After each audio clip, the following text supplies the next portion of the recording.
pean teile kirjutama ühe rohu.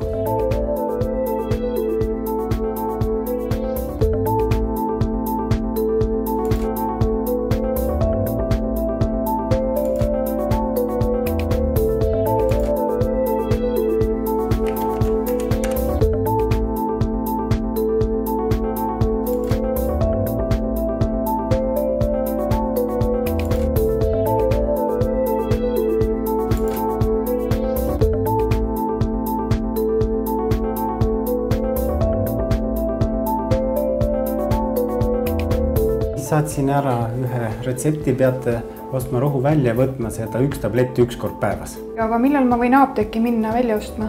See on elektrooniline ehk digiretsept ja see jõuab kohe apteeki.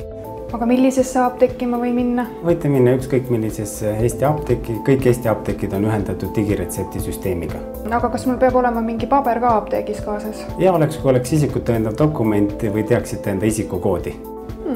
Selge. Aitäh!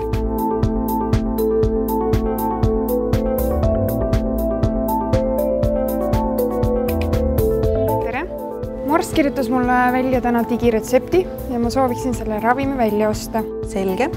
Palun tee dokumenti. ID-kaart palun. Palun.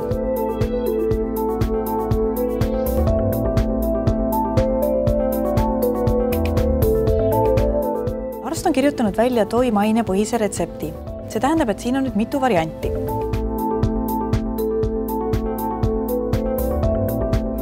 Valiksin selle soodsama variandi.